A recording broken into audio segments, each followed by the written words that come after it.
The knock came at 3:17 in the afternoon, an impossible time, not because it was dangerous or haunted, but because nobody knocked anymore. Not since retinal scanners replaced doorbells and drones replaced every form of social decency. The human reverberated through Elliot Slater's apartment like a time traveler lost in the plumbing. He blinked at the door. It didn't blink back, which, considering his last girlfriend had installed a semi-sentient peephole that once rated his dates in real time, was actually refreshing. Still, the knock, a triple tap. Deliberate, not the panicked hammering of a neighbor locked out of their floating unit, nor the soft scrape of a love interest bringing muffins and unresolved feelings. Elliot, wearing a thermal robe that had long ago given up trying to maintain a consistent temperature, stepped closer. The floor lights dimmed in confusion, as if they, too, didn't expect a visitor. He tapped a command on his wall panel. No facial recognition signature. No heat scan ping. Just static, which meant either a ghost, a thief, or more likely a bureaucrat. Great, Elliot muttered. The Galactic IRS finally learned to knock. He opened the door. She stood there like an unfinished poem, graceful, quiet, just a little alien. Long ears swept back like folded wings, her dark eyes reflecting the twilight like mirrors that remembered every mistake he'd ever made, and there were a lot. She wore a cloak that shimmered between states of visibility, a fashion statement, somewhere between Galactic Envoy and incognito nightclub bass priestess. "Hi," she said, like it had been a week instead of 14 years. "I brought something."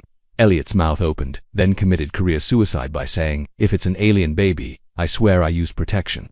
Dora, he never knew if that was her name or just the code name he assigned her in those panicked hours on the mining moon, tilted her head, smiling slightly. "No, it's more complicated." Of course it was. She stepped inside without waiting for permission. The cube she held pulsed faintly, emitting a soft harmonic tone that made the apartment's smart furniture start syncing in unison. His chair unfolded. His window adjusted tint. His coffee maker, long dead, let out a mechanical cough and tried to brew nostalgia, still cozy, Jorah noted, peering at the cluttered walls, old star charts, banned books, an autographed photo of a Martian philosopher who once tried to start a religion based on toast. "You collect entropy. I call it personality." Elliot pulled on his robe belt. "Okay, real talk. You vanished after I busted you out of a classified research facility, which, might I add, got me blacklisted from the Stellar Ethics Board and gave me 4 extra spleens worth of anxiety. Now you're back, looking like an interstellar bogad and holding what I can only assume is either a gift or a bomb.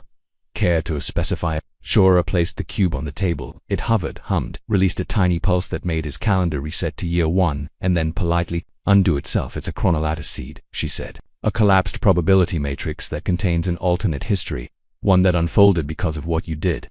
"I once ate 27 spicy protein cubes on a dare," Elliot offered. "Please be specific." She sat gracefully, "Of course, because physics liked her better. You saved me." That act shifted a cascade of micro-decisions across galactic systems. This seed carries the imprint of that reality. Civilizations thrived. Wars were avoided. Poetry competitions were held on moons previously used for weapons testing. One particular jellyfish became a planetary ambassador and writes erotic memoirs now. "Glad I could help," Elliot said, then muttered, "I never get invited to anything anymore." Jorah leaned forward. "This is yours. Not by law. By consequence." He stared at the cube. It didn't explode. That was promising. "I'm not a hero," Elliot said. "You're not even tidy," she agreed. "But you were kind, and that act of kindness became something enormous. Some wanted to destroy the seed. Others want to use it. I thought you should choose." He looked at her, then the cube, then at the toaster. The toaster blinked. "Okay, before I pick door A or door B," he said, "can we address the very large elephant in the room?" She raised an elegant eyebrow. "You mean me?" "No. I mean the fact that every time you show up, my life gets weird, like dangerously weird. That last time I ended up detoxing in a cargo crate with a parrot that spoke in rhyming legalese." Your eyes softened. "I waited. I watched. But I couldn't come back until now, because of space rules, because of me." The cube pulsed again. A thin wisp of light spiraled upward, forming a hologram, a battlefield of stars folding in on themselves, then rewinding into a flowering nebula. Children with gills laughing in underwater cities. A version of Elliot, older, surprisingly dashing, giving a speech beside Jorah in what appeared to be a senate made entirely of glass. Elliot scratched his head. "Do I have a beard in that timeline?" "Yes, and you're emotionally stable." He sat down, mostly because his legs decided they'd had enough existential stimulation. "So what now? You just drop this life-altering space Rubik's Cube in my living room and vanish into a dimensional Uber." "I stay," she said. "For now others will come. The seed calls to them, but I won't let them take it from you." "Great, my apartment is now a beacon for galactic lunatics. Do you at least have a plan?" "I have a bag of dried glow fruit and an invisibility field," he sighed. "So no." Outside, the sky darkened. A low thrum echoed through the walls, subtle but unmistakable. Something ancient was listening. Jorah turned toward the window, her ears twitching slightly. They're closer than I thought. Elliot reached for his old plasma wrench. Do they knock too? No, she said. They don't believe in doors. The second knock didn't come. Instead, the walls hissed. A gentle vibration crept through the synthetic wood of Elliot's floorboards, like the hum of a beast inhaling before it decided whether or not you were edible. He glanced down at his feet, which were now illuminated by a faint teal glow that hadn't been part of his interior lighting package. The walls bulged imperceptibly, like the room was listening and didn't like what it heard.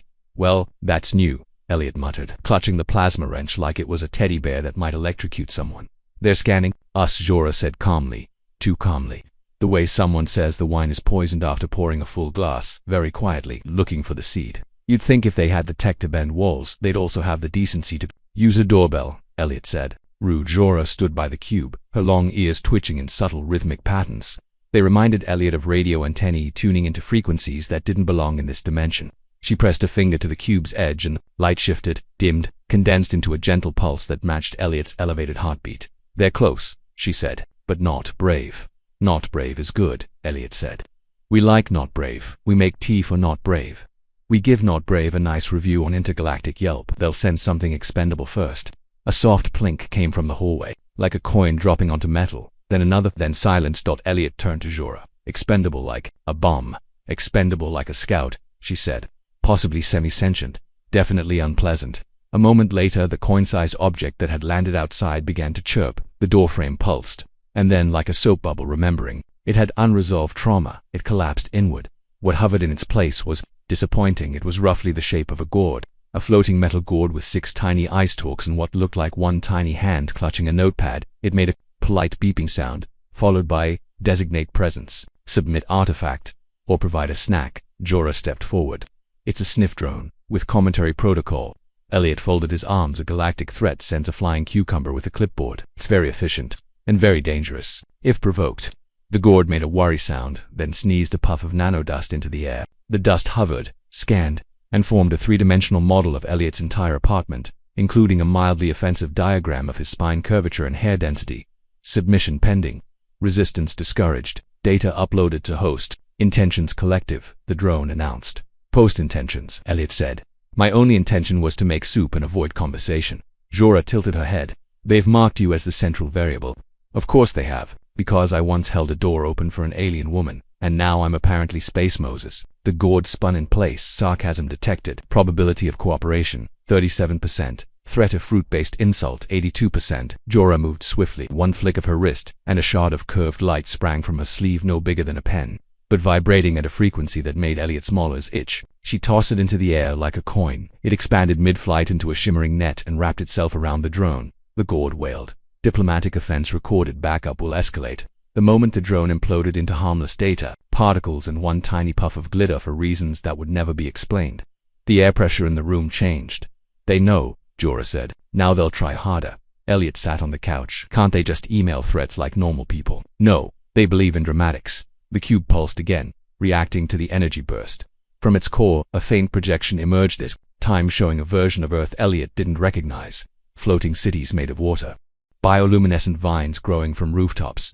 A version of him, standing on a podium beside Jorah, surrounded by people who didn't look like people, all clapping with appendages that looked suspiciously like glorified salad tongs. Jorah's voice dropped. This version of Earth only exists because of you. Elliot frowned. I'm flattered, but I also once lost a chess game to a toaster, so let's not oversell me. She looked at him, expression unreadable. The seed is broadcasting. Atemporal. Hecho. It wants you to remember what's possible. Yeah, well, what's currently possible is me getting vaporized by a cult of interstellar purists who think I messed up their spreadsheet. Jorah sat beside him, uninvited, graceful as always. Her cloak adjusted its texture to match his couch, as if marking his lack of fashion cohesion. You're taking this well, he said. Do all alien women handle universal threats with this much calm?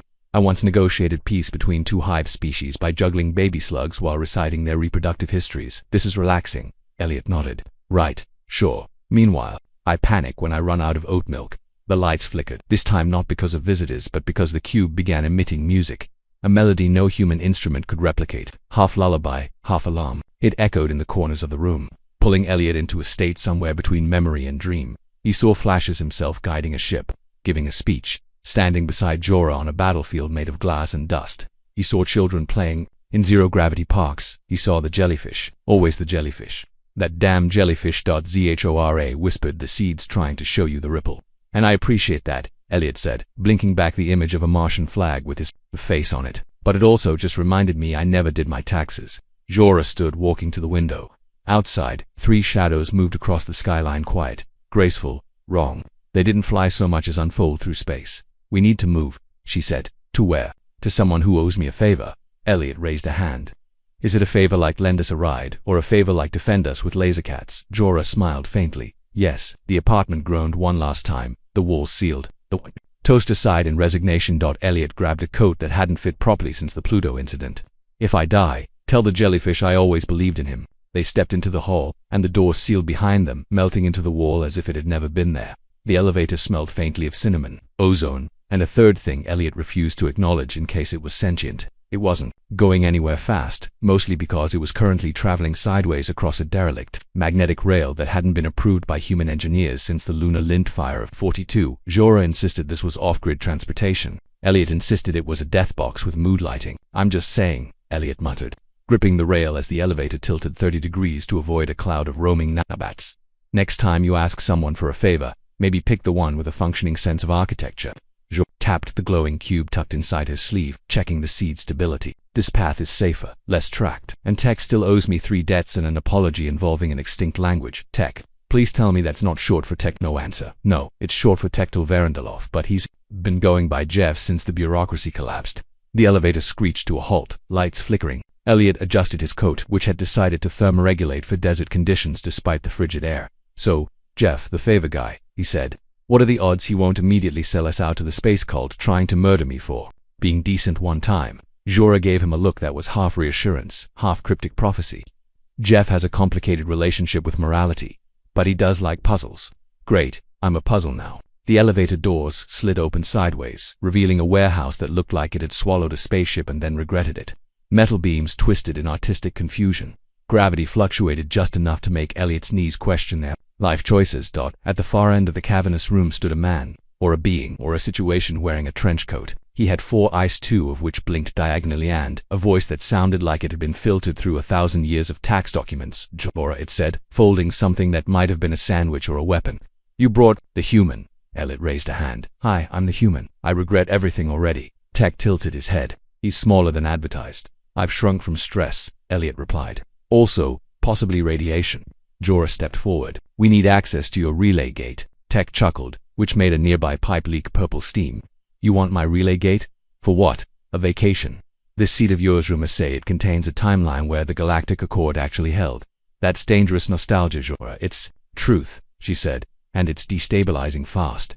Tech sniffed the air, or possibly Elliot, and you think I should help because Zhora stepped aside and let the seed hover into view. It pulsed with a golden rhythm, releasing a holographic echo, a city floating on light, skies full of ships that didn't burn fuel but sang.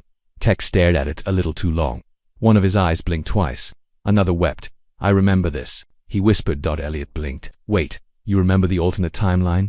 Tech nodded. My species exists across multiple quantum memories. We keep the receipts. Zhora stepped closer. Then you know what happens if this seed gets captured. Tech growled, the cult of eventual purity. Bunch of melodramatic lichen with god complexes. They've already found us once, Elliot added. They sent a drone that insulted my furniture and tried to scan my spleen. Tech grunted. That does sound like them. He turned, motioned them forward. Fine, the relay's this way, but it's miscalibrated. Define miscalibrated, Elliot said, not liking how the floor under his feet had become optional. You may arrive upside down or emotionally unprepared. Zhora didn't flinch. Elliot, meanwhile, made a mental note to update his will to include disintegration due to alien networking issues. The relay gate wasn't a gate so much as a swirling funnel of equations projected into the air. It shimmered with raw math, symbols and constants that blinked in and out of reality, like they were trying to remember their lines in a play. Tech threw a lever. The funnel snapped into shape. A sphere the size of a boulder materialized and hovered in the center. Step through the memory field, Tech said. It'll scan your intentions. If you lie, it will show you your worst haircut. And then kill you. Very motivating, Elliot muttered, stepping forward. The moment he touched the sphere, his mind stretched. He stood again in his childhood bedroom, but the floor was made of old decisions and the wallpaper whispered doubts. In the mirror stood not him, but a version of him who had walked away that day on the station who hadn't freed Zhora. This version had medals, wealth, loneliness. I don't regret it, Elliot whispered. The mirror version nodded, smiled, without warmth, and stepped back into the shadows. Elliot stumbled through the sphere, gasping, eyes wide. Okay. Memory field is thorough. Jorah passed through without comment. Tech gave a dry chuckle. She's made of better lies. They emerged into another chamber, this one quiet, circular, lined with stones that pulsed with remembered futures. The seed floated between them, thrumming louder now. Jorah touched Elliot's shoulder. They'll come here, she said. Soon, Elliot sighed. Do I at least get a weapon? Tech tossed him a device shaped like a yo-yo. It projects a dissonance field. Useful for confusion or karaoke. Elliot turned to Jorah. Do we wait? No, she said. We show them what a human decision looks like. Elliot raised an eyebrow, flawed, messy, and mildly under-caffeinated. And outside the chamber, the air rippled. The first cult envoy had arrived wearing robes that shimmered like static and a mask carved from forgotten gods. Its voice echoed through every molecule. Submit the seed, or be rewritten. Elliot stepped forward. I vote option 3. The envoy hovered exactly 3 centimeters above the floor, presumably because walking was too mainstream. Its robes flickered with fractal code, shifting through patterns of ancient symbols that looked vaguely like they were trying to invoice reality. Its mask had no eyes, no mouth, just a smooth surface pulsing faintly, as if it were listening. 2 thoughts it didn't have permission to hear. Option 3, it repeated, voice flat as a tax return. There is no option 3. Elliot tilted his head. I mean, there's always an option 3. For example, dramatic monologue, spontaneous dance-off, or I don't know, turning this room into a smoothie bar. The envoy raised one elongated, gloved hand. Light bent inward, forming a spear of compressed consequence. The air thickened. The cube trembled. Chora stepped forward. He's buying time. Am I? Elliot whispered. I thought I was just panicking creatively. Behind the envoy, more figures began to emerge. 3, then 5, then 10, all masked, all silent. They didn't walk. They unfolded into being like someone had left the quantum door ajar. Tech leaned against the wall, arms crossed, one eye blinking. In binary, I told you, they don't knock. You also said your relay chamber was private, Elliot muttered. Tech shrugged. I didn't say it was exclusive. The envoy pointed toward the seed. Return the construct, undo the deviance, restore static purity. Elliot squinted. Did he just say, restore static purity? That sounds like a weird shampoo commercial. Jorah's hand touched her sleeve. The shard blade unfurled again, humming with stored light. They believe in only one timeline, one truth. All else is corruption. That's hilarious, Elliot said, because I'm basically 60% corruption and 40% coffee. A second envoy. It stepped forward. The human is an anomaly. The anomaly must be neutralized. I get that a lot, Elliot said. Usually by dates who think I talk too much about asteroids. The air cracked open. A field of silence dropped over the chamber. Jorah didn't wait. She moved in a blur of precision, hurling the shard blade toward the first envoy. It struck the spear mid-form, exploding into a kaleidoscope of feedback. The envoy staggered. You could call quantum twitching a stagger. Tech clapped slowly. You still fight like a neural symphony, Jorah. I've been practicing. Elliot dove behind a pillar as 3 cultists launched simultaneous logic loops at him, tendrils of belief that distorted the space around his memories. One thought tried to convince him that he never saved Jorah, that he was still on that moon station, eating freeze-dried soup and cataloging rocks. He slapped the dissonance yo-yo against the ground. The pulse erupted, a sonic burst of pure narrative contradiction. The cultists stumbled, caught in a loop of uncertainty where they weren't sure if they were attackers or guests at a particularly strange brunch. Okay, Elliot shouted. I officially like this thing. Jorah twisted in midair, catching a blast of anti-time with her cloak. It absorbed the impact and flashed with ghost images of her versions that flickered between warrior, diplomat, and something softer. She landed beside Elliot. They're probing your regrets, she said. Joke's on them, Elliot said. I regret everything. It's a buffet. The seed pulsed, brighter now. It hovered upward, emitting a high, clear tone that cut through the chaos. A hologram bloomed outward, a vision of the alternate Earth. Peaceful, strange. Elliot's older self was there again, speaking to a council of species made entirely of light and mist. One of the cultists screamed, not in pain, but in something worse, uncertainty. It dropped its mask. Beneath was not a face, but a mirror, cracked, reflecting infinite versions of itself. Elliot pointed. That's not creepy at all. Tech finally stepped in, raising a weapon shaped like a tuning fork married a shotgun. All right, children, recess is over, he fired. The blast wasn't loud, it was true. The kind of sound that made illusions blink and probabilities realign. 2 of the cultists flickered and vanished, not dead, just erased from this context. Jorah turned to Elliot. We can't hold them here forever. Then let's move the game board, Elliot said. The seed dropped between them. Jorah grabbed it, hands glowing as the cube synced with her neural imprint. A portal began forming, a spiral of shifting geometry that tried to fold the room into itself. The envoy surged forward. You will not escape causality. Elliot tossed the dissonance yo-yo directly at the envoy's mask. The resulting blast sent temporal waves through the chamber, briefly turning everyone's shadows into living things that fled in every direction. Sorry, Elliot said. My causality's got a lunch meeting. Jorah pulled him through the spiral. The last thing Elliot saw was Tech holding the line, his trench coat flaring dramatically as he shouted something about overdue library books. Then they were gone. The world reassembled around them slowly. Not Earth, not quite, a halfway place. Gravity, unsure of itself. Sky stitched with forgotten thoughts. Mountains floated in the distance like dreams not fully dismissed. Jorah dropped to one knee, breathing hard. The seed dimmed, temporarily quiet. Elliot looked around. So, vacation spot or extremely metaphorical purgatory? Jorah smiled faintly. Neither were in the shell. What's the shell? The space between outcomes where choices congeal. Elliot looked down. The ground beneath his feet was made of fragmented memory bits of carpet, moon dust, a comic book page, a slice of toast. So this is where we go when things fall apart. Jorah stood. It's also where they begin again. The seed floated back into her hands. The hologram it projected was weaker now, flickering. The alternate future was unraveling. We don't have much time, she said. If we can't anchor the seed to a stable node, it will collapse and everything it's shown will vanish. Elliot sighed. So, no pressure. From somewhere in the distance the air cracked. The cult had followed. He straightened. Okay, one more stand, but I'm gonna need a bigger yo-yo. The first thing Elliot noticed about the end of the world was how polite it was trying to be. No earthquakes, no dramatic sky-splitting screams, just a gentle shimmer, like someone nervously adjusting reality's tie before breaking up with it. Jorah stood beside him in the shell center, clutching the seed as it pulsed irregularly in her hands. Its holograms stuttered now, half-rendered futures that collapsed in on themselves like memories nobody believed in anymore. The peaceful Earth, the floating city, the jellyfish ambassador trying to perform Hamlet with 3 arms, all fading. Is this normal? Elliot asked, backing away as the horizon bent into a Mobius loop of broken doorways. No, Jorah said. The seed's losing anchor. The cult is destabilizing the shell's edges. If they breach the core, we're space toast. Elliot finished. Lightly buttered, possibly cement-flavored, possibly disintegrated. I like my version better.